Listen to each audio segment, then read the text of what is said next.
নমস্কাৰ আমাৰ medical point কেইটামান আহিছে RME পইণ্ট মই কেইটামান সুধিছিলোঁ ডিষ্টেঞ্চত দিছে বুলি কৈছে ডুপ্লিকেট টুথত দিছে ডুপ্লিকেট টিথ স্কোৱাড BP এনেকুৱা সৰু সৰু পইণ্ট পাইছে খটখটিত আৰু ডিটেইল আমি যেহেতু জনাই আছোঁ এতিয়া ডুপ্লিকেট দাঁতৰ যদি কথা কওঁ যদি কাৰোবাৰ দুটাতকৈ তিনিটা বা চাৰিটা যদি বেছি লগোৱা আছে হয়তো ডক্টৰে চেক কৰিলেতো গম পাবই তাৰপিছত হয়তো ৰিমেডিকেল দিব পাৰে কিন্তু দাঁতত আনফিট তেনেকৈ কৰা দেখা নাই ফিট হৈ যাব যদি কোনোবাই লগায়ো থৈছে তেন্তে ফিট হৈ যাব এইটো কাৰণে ইমান চিন্তা কৰিবলগীয়া নাই আৰু স্কোৱাডটোতো হৈ যায় যিটো স্কোৱাড মাৰিব নোৱাৰে এইটো স্কোৱাড লিখিছে টি হয় ইয়াতে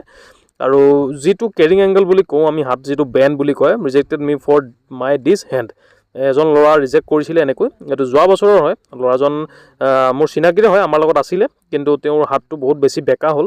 যাৰ কাৰণে এইটো আনফিট পাৰ্মানেণ্ট আনফিট কৰি দিলে ৰিমেডিকেল পাইছিলে আৰু মই কাগজখন দেখাই আছোঁ এনেকুৱা যদি হাত কাৰোবাৰ আছে যদি বেছি বেণ্ড হৈছে তেন্তে তেওঁলোকে এনেকুৱা ধৰণৰ যদি চেণ্ট্ৰেলৰ চাকৰিৰ কাৰণে প্ৰিপাৰেশ্যন কৰে তেন্তে অসুবিধা হ'ব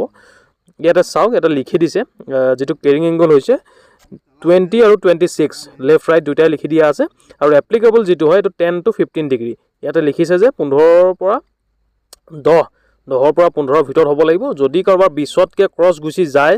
তেন্তে হ'লে ৰিমেডিকেল দিব আৰু ৰিমেডিকেল আনফিট ইয়াতে আনফিট লিখিয়ে দিছে ভালকৈ তোমালোকে চালে দেখা পাবা আৰু 20-26লৈকে ইয়াতে এপ্লিকেবল যিটো হয় সেইটোত আমাৰ এপ্লিকেবল নহয় আৰু 10 to 15 ডিগ্ৰী এপ্লিকেবল হয় বুলি ইয়াতে লিখা আছে